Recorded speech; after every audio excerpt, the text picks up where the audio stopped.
Last class में हमने नाभिक की कुछ प्रॉपर्टीज़ का अध्ययन किया था। उन्हीं प्रॉपर्टीज़ को आगे बढ़ाते हुए आज हम नेक्स्ट जो प्रॉपर्टी है वो है इलेक्ट्रिक क्वाड्रपोल मोमेंट, इसका अध्ययन करेंगे। इलेक्ट्रिक क्वाड्रपोल मोमेंट का अध्ययन करने से पूर्व यदि हम सभी नाभिकों की ग्राउंड स्टेट में उनका डायपोल मोमेंट निकालें तो वह डायपोल मोमेंट सभी नाभिकों के लिए 0 प्राप्त होता है।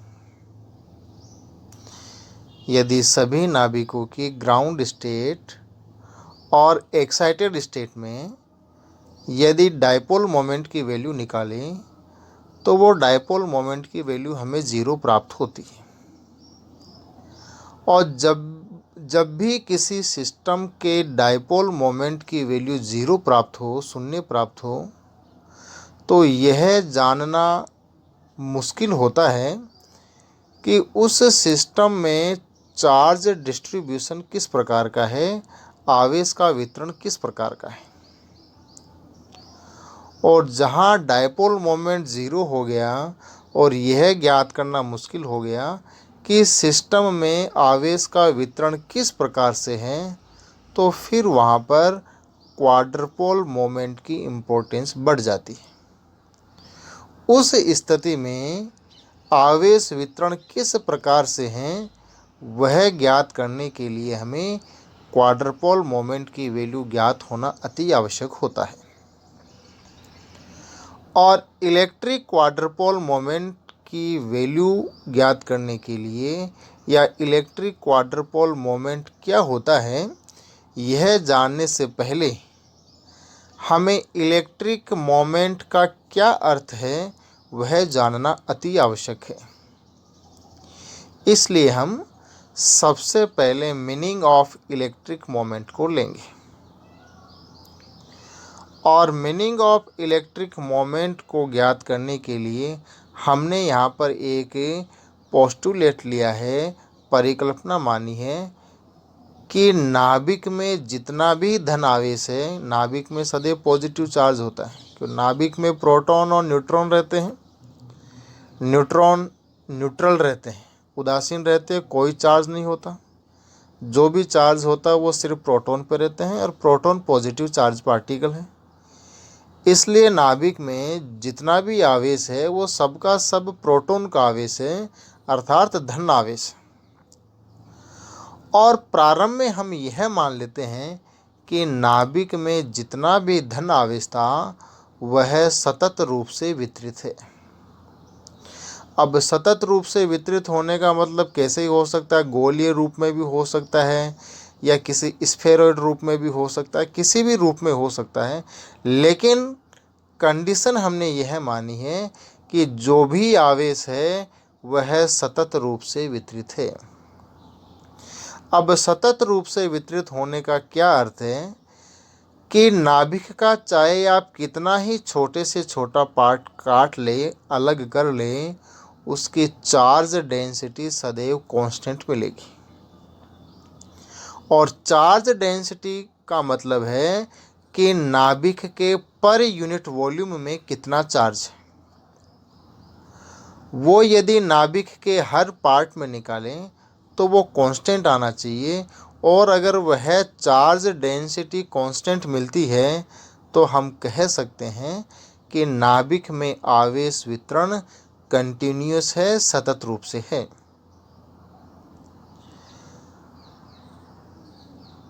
अब हमने यह मान लिया है कि नाभिक में आवेश वितरण सतत रूप से है या उसकी चार्ज डेंसिटी कांस्टेंट है, तो वह चार्ज डेंसिटी जो हमने मानी है वो चार्ज डेंसिटी यहाँ पर है रो आर। यहाँ जो लिखिए आवेश घनत्व रो आर, और इसकी वैल्यू नाभिक के पर यूनिट वॉल्यूम में हर पार्ट में कांस्टेंट है। सुविधा के लिए हम यह मान लेते हैं कि नाभिक का एक छोटा सा पार्ट लिया हमने और उस छोटे से पार्ट अल्पांश का आयतन जो है वो आयतन है dv। कितना है dv, और वो ये आयतन है dv जो माना आपने। चूंकि हमने माना है कि नाभिक की चार्ज डेंसिटी जो है वो रो है, ब्रैकेट में लिखा अपने r, अर्थात वो डिपेंड किस पे कर रही है, डिस्टेंस r पे, कोऑर्डिनेट पे निर्भर कर रही है। यदि हमने यह मान लिया है कि एकांक आयतन में पर यूनिट वॉल्यूम में नाभिक का आवेश रो है, तो हमने यहाँ पर जो अल्पांश आयतन माना है dv, उस अल्पांश आयतन में कितना चार्ज होगा, तो वो चार्ज होगा पर यूनिट चार्ज रो इनटू वॉल्यूम dv। तो ये जो अल्पांश हमने dv लिया है, इस dv अल्पांश में जो चार्ज है वह है dq is equal to rho into dv। यह जो चार्ज डेंसिटी अपन ने मानी है, वो चार्ज डेंसिटी हमने किसी एक निर्देश बिंदु के सापेक्ष मानी। जब भी हम चार्ज डेंसिटी लेते हैं तो किसी न किसी पॉइंट के सापेक्ष लेते हैं, और वो पॉइंट यहाँ पर अपन ने O लिया है, जिसको हमने मूल बिंदु माना है। और साथ ही ये भी कह दिया कि ये जो मूल बिंदु है वो नाभिक के सेंटर पर हमने मान लिया सुविधा के लिए। अब यह जो मूल बिंदु है, इस मूल बिंदु से स्मॉल r डिस्टेंस पर हमने जो अल्पांश लिया है वो है dv अल्पांश, ये जो r डिस्टेंस, ये जो इसी मूल बिंदु से यदि अपन को दूसरी एक अक्ष खींची, जैसे z अक्ष अपन ने मानी है, और उस z अक्ष पे एक पॉइंट लिया है, वो है पॉइंट लिया जो है वो है कैपिटल A, और उसके निर्देशांक है 0 0 r, अर्थात z अक्ष की ओर यह कैपिटल R डिस्टेंस पर स्थित है। और यह पॉइंट जो है वो अल्पांश आयतन dv से स्मॉल a डिस्टेंस पर स्थित है, वो डिस्टेंस ये है। अब हम सर्वप्रथम क्या करेंगे कि ये जो अपने अल्पांश dv लिया है, इस अल्पांश में जितना भी चार्ज है वो चार्ज कितना है dq।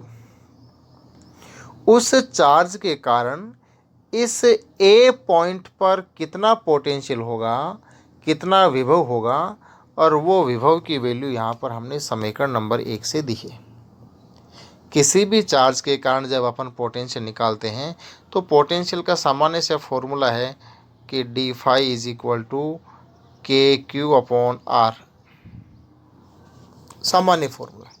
किसी भी चार्ज के कारण, क्यू चार्ज के कारण आर डिस्टेंस पर कितना पोटेंशियल होगा, वह है के क्यू अपॉन आर। यहाँ क्यू की जगह अपने पास है चार्ज डी क्यू, और डिस्टेंस आर की जगह है डिस्टेंस अपने पास ए। तो इस डी क्यू आवेश के कारण, जो कि इस डीवी अल्पांश में है, इस आवेश के कारण इस पॉइंट ए पर कितना पोटेंशियल होगा, और वो पोटेंशियल होगा D phi is equal to K की जगह लिखा है 1/4 pi epsilon D Q upon ए।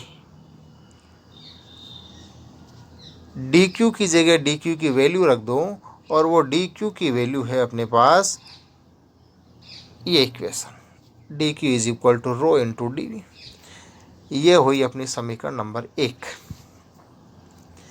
हमें इस नाभिक के आवेश के कारण पॉइंट ए पर टोटल पोटेंशियल निकालना है। तो टोटल पोटेंशियल निकालने के लिए क्या किया अपन ने, क्या करेंगे अपन कि जैसे अपन ने यहाँ पर एक अल्पांश आयतन dv लिया है, वैसे ही संपूर्ण नाभिक को छोटे छोटे अल्पांशों में विभाजित करेंगे, और प्रत्येक अल्पांश के चार्ज के कारण ए पॉइंट पर कितना पोटेंशियल है वो निकालेंगे, और वो निकालने के पश्चात उन सभी अल्पांश के कारण कितना कितना पोटेंशियल आया उन सबको ऐड कर देंगे। तो ऐड करने पर जो वैल्यू आएगी वो वैल्यू आएगी कि इस नाभिक में जितना भी आवेश था उस आवेश के कारण पॉइंट ए पर कितना पोटेंशियल है। तो वो ऐड करने के लिए जो मैथमेटिक्स में अपने पास सुविधा है वो सुविधा है कि इस इक्वेशन फर्स्ट का समाकलन कर दो, इंटीग्रेशन कर दो। तो इंटीग्रेशन करेंगे तो ये इंटीग्रेशन डी फाई का तो फाई हो जाएगा कि टोटल पोटेंशियल कितना है। 1/4 पाई कांस्टेंट वैल्यू, वो समाकलन चिन्ह के बाहर आ जाएगी। तो हमें इक्वेशन नंबर 2 मिलती है।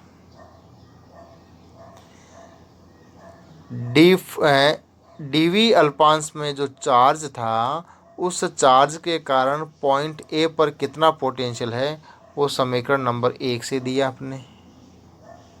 तो संपूर्ण आवेश के कारण नाभिक में जितना भी आवेश है उस संपूर्ण आवेश के कारण ए पॉइंट पर कितना पोटेंशियल होगा वो वैल्यू अपनी इक्वेशन नंबर 2 है। वो इक्वेशन नंबर 2 कहाँ से आई? वो इक्वेशन फर्स्ट का समाकलन करने से आई। अब हमें मान निकालना है समीकरण 2 में डिस्टेंस ए का, इसका, और इस डिस्टेंस ए की वैल्यू निकाल करके हम वापस इक्वेशन 2 में पुट कर देंगे। तो इक्वेशन ए की वैल्यू निकालने के लिए हमने यहाँ पर सदिशों का त्रिभुज नियम काम में लिया है। और यहाँ पर अपने पास 3 डिस्टेंस है। मूल बिंदु ओ से अल्पांश की डिस्टेंस स्मॉल आर, अल्पांश से पॉइंट ए की डिस्टेंस स्मॉल ए, और मूल बिंदु ओ से पॉइंट ए की डिस्टेंस कैपिटल आर। अगर इसमें हम सदिशों का त्रिभुज नियम लगाएं तो अपने पास इक्वेशन आती है ये, small a is equal to capital r minus small r. इसका मैग्नीट्यूड लेंगे तो ये इक्वेशन आएगी। चूँकि हमें इक्वेशन 2 में वैल्यू चाहिए 1/a की, तो 1/a की वैल्यू निकालने के लिए हमने आगे बढ़े तो वैल्यू आई 1/a is equal to 1/r। R को इसमें कॉमन लिया है, r² को कॉमन लिया है, ब्रैकेट के बाहर लिया है, तो अंदर राशि बचती है 1 plus small r² upon capital R² minus 2 small r capital R cos theta power -1/2। इस इक्वेशन थर्ड को जब हम द्विपद प्रमेय से सोल्व करते हैं, द्विपद प्रमेय से सोल्व करने के लिए कंडीशन क्या है? द्विपद प्रमेय क्या है? द्विपद प्रमेय का अगर सामान्य फंक्शन लिखें हम तो वो है 1 प्लस x की power n is equal to 1 plus nx। 2 पद हो गए, इसका प्रसार किया 2 पदों तक। लेकिन ये कंडीशन कब लागू होती है? जबकि x की वैल्यू लेस देन 1 हो। अगर ये कंडीशन है कि x की वैल्यू 1 से बहुत कम है तो 1 प्लस x की पावर n को हम लिख सकते हैं 1 प्लस nx। तो यहाँ पर जो वैल्यू अपने मानी है कि x की वैल्यू लेस देन 1 होना चाहिए, तो अपने पास x की जगह वैल्यू कौन सी है? वो वैल्यू है यह वाली, यहाँ से लेकर के यहाँ तक। और इसकी वैल्यू को 1 की तुलना में कम करने के लिए हमने माना है कि बाहर जो जेड अक्ष पे अपने पॉइंट माना है उस जेड अक्ष पॉइंट के लिए कंडीशन मानी है कि कैपिटल आर जो है उसकी वैल्यू स्मॉल आर से बहुत अधिक हो।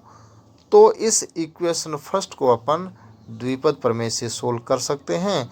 और जब द्विपद प्रमेय से सोल्व करते हैं तो अपने पास इक्वेशन आती है 4, ये वाली। आगे बढ़ें तो इस वैल्यू को इक्वेशन नंबर 4 में जो 1/a है, इस 1/a की वैल्यू को हम रखेंगे अब इक्वेशन नंबर 2 में। और 1/a की वैल्यू इक्वेशन नंबर 2 में रखने पर हमें जो वैल्यू मिलती है, इक्वेशन मिलती है, वो इक्वेशन मिलती है 5, कि नाभिक में जितना भी संपूर्ण आवेश था उस आवेश के कारण पॉइंट ए पर कितना पोटेंशियल है, और वो पोटेंशियल है इक्वेशन नंबर 5। इस इक्वेशन में जो समाकलन पार्ट है, पहला समाकलन जो है समाकलन rho R D V, second समाकलन है rho R R cos theta D V, और थर्ड समाकलन है समाकलन rho R square bracket 3 cos square theta -1 D V. यहाँ पर जो अपन ने ली है वैल्यू, थोड़ा ध्यान देंगे, ये जो है समाकलन की ये वाली वैल्यू, इसमें ये आर कोस थीटा जो है, आर कोस थीटा, ये आर कोस थीटा है स्मॉल डिस्टेंस जो अपन ने स्मॉल आर ली है उसका जेड अक्ष के अनुदिश घटक। आर कोस थीटा जो है वो आर कोस थीटा है स्मॉल आर डिस्टेंस का जेड अक्ष के अनुदिश घटक, इसलिए उसको अपन ने स्मॉल जेड से लिखा है। और यही वैल्यू हमने इस समाकलन में प्रयोग चेंज की है कि इस स्मॉल आर स्क्वायर को जब अंदर गुणा कर दे ब्रैकेट में तो वैल्यू आएगी 3r square cos square theta. तो ब्रैकेट में 3 के साथ में जो मल्टीप्लाई होगा r square cos square theta, चूँकि आर कोस थीटा को अपन ने स्मॉल जेड से लिखा है तो r square cos square theta को अपन जेड स्क्वायर से लिखेंगे। तो इन समाकलन की जगह ये वैल्यू जब रख दे अपन, समाकलन rho R D V is equal to P nought, समाकलन rho R R cos theta D V is equal to P1 और लास्ट में इज इक्वल टू P2, तो इक्वेशन 5 जो आती है अपने को वो लास्ट में मिलती है इक्वेशन नंबर 7। ये इक्वेशन जो है नाभिक के संपूर्ण आवेश के कारण पॉइंट ए पर टोटल पोटेंशियल है। अब यदि इस इक्वेशन के राइट हैंड साइड के तीनों पदों को देखें, पहला पद है 1/4 pi epsilon P not upon R, second पद है 1/4 pi epsilon P1 upon R square, और थर्ड पद जो है वह है 1/4 pi epsilon P2 upon 2R cube. यदि इन पदों की अपन किसी बिंदु आवेश के कारण, किसी पॉइंट चार्ज के कारण किसी बिंदु पर पोटेंशियल देखें तो हमें पता है कि किसी सिंगल चार्ज के कारण किसी डिस्टेंस r पर पोटेंशियल की जो वैल्यू रहती है वो रहती है KQ अपॉन R। यहाँ इस Q की जगह प्रथम पद में है P नॉट और स्मॉल r की जगह है कैपिटल R। सेकंड पद में देखें तो सेकंड पद है अपने पास 1/4 pi epsilon P1 upon R square. यदि हम कोई डाइपोल ले लें, दो चार्ज का संयोजन ले लें, पेयर ले लें, और उन डाइपोल के कारण किसी पॉइंट पर अपन पोटेंशियल निकालें तो वो डाइपोल मोमेंट आता है P अपॉन R स्क्वायर। यहाँ जो P है वो डाइपोल मोमेंट और वो P इज इक्वल टू अपन सामान्य लिखते हैं कि चार्ज जो लिया है डाइपोल मोमेंट पे किसी एक के चार्ज का मैग्नीट्यूड और दोनों के बीच की डिस्टेंस, वो 2d या 2a जो भी लेते वो है। तो सेकंड पद जो है वो अपने को मिलता है 1/4 pi epsilon P1 upon R square. वो है किसी डाइपोल के कारण किसी बिंदु पर पोटेंशियल की वैल्यू। और इसी प्रकार से जो तीसरा पद है वो तीसरा पद अपने को मिलता है, किसके भांति मिलता है, यदि कोई क्वाड्रपोल ले लें अपन, चार चार्ज ले लें, चार चार्ज का पेयर ले लें, संयोजन ले लें, और उनके कारण किसी बिंदु पर अगर पोटेंशियल निकालें तो वो पोटेंशियल इस पद के तुल्य ही प्राप्त होता है, इसी फॉर्म में प्राप्त होता है। तो हम कह सकते हैं कि इस इक्वेशन 7 में जो प्रथम पद है 1/4πε/P0/r, वो है किसी एक बिंदु आवेश के कारण बिंदु ए पर विद्युत विभव। द्वितीय पद जो है वह है 1/4πε/P1/r²। ये जो पद है वो z अक्ष के अनुदिश द्विध्रुव आघूर्ण के या डायपोल के कारण विभव है। और तीसरा जो पद है 1/4πε/P2/2r³, वो जो है वो z अक्ष के अनुदिश, या अक्ष कोई सी भी हो सकती है, यहाँ हमने z अक्ष ली है, तो z अक्ष के अनुदिश किसी चतुर्ध्रुव आघूर्ण के कारण विभव जैसे पद हैं, तुलना की है कि उनके जैसे पद हैं। इसलिए यहाँ पर P0 को तो हम कहेंगे मोनोपोल, P1 को कहेंगे डाइपोल और P2 को कहेंगे क्वाड्रपोल। क्लियर? अब क्लासिकल मैकेनिक्स के अनुसार यदि हम इनको परिभाषित करें तो परिभाषित करने पर मोनोपोल मोमेंट जो आता है P0 इज इक्वल टू, जो अपने ऊपर इक्वेशन मानी है वो समाकलन ρr/dV is equal to Q। Dipole moment जो है जेड घटक, डायपोल मोमेंट का जेड घटक या जेड अक्ष पर जो वैल्यू है वो है P1 इज इक्वल टू समाकलन ρr/z/dV is equal to capital DZ। और इसी प्रकार से लास्ट जो टर्म है क्वाड्रपोल मोमेंट और उसका जेड घटक जो है वो है P2 इज इक्वल टू समाकलन, पहले इक्वेशन ले रखी है अपन ने, ρr3z² - r² dV is equal to Q। तो ये तो हो गए अपने इलेक्ट्रिक मोमेंट जो है, कौन कौन से? मोनोपोल मोमेंट, डाइपोल मोमेंट और क्वाड्रपोल मोमेंट। अब अपन लेते हैं कि नाभिक का चतुर्ध्रुवीय आघूर्ण, क्वाड्रपोल मोमेंट ऑफ न्यूक्लियस। तो ये हमने पहले भी चर्चा की है कि जितने भी नाभिक हैं उन नाभिकों की ग्राउंड स्टेट और एक्साइटेड स्टेट में यदि अपन डायपोल मोमेंट की वैल्यू निकाले तो वो वैल्यू 0 आती है। और जब डायपोल मोमेंट की वैल्यू 0 आ गई तो अब हम यह नहीं कह सकते, कहना मुश्किल होगा कि नाभिक में आवेश का वितरण किस प्रकार से। तो उस आवेश वितरण को देखने के लिए फिर क्वाड्रपोल मोमेंट की इम्पोर्टेंस बढ़ जाती है। और वो नाभिक के लिए जब हम क्वाड्रपोल मोमेंट को परिभाषित करें तो वो जो जैसे अभी अपने विभिन्न मोमेंट का अर्थ निकाला था, अर्थ देखा था, वहाँ से क्वाड्रपोल मोमेंट की वैल्यू आती है Q is equal to ρr3z² - r² into dV। अब हमने आवेश को सतत माना था कि जब अपने इलेक्ट्रिक मोमेंट की वैल्यू ज्ञात की थी तो अब हमने ये देखा था, माना था कि नाभिक में जितना भी आवेश है वो सतत रूप से वितरित है।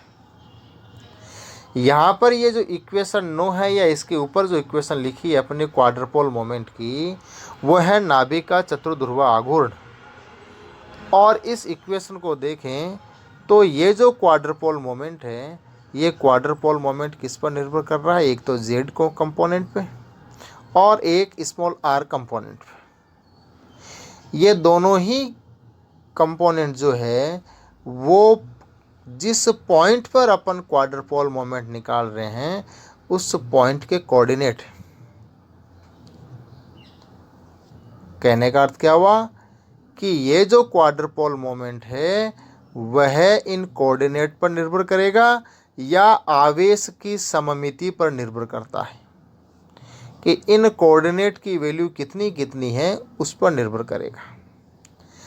अब अगर अपन नाभिक के अंदर जो आवेश है वो आवेश किस प्रकार से वितरित है उसकी 3 संभावनाएं हो सकती है।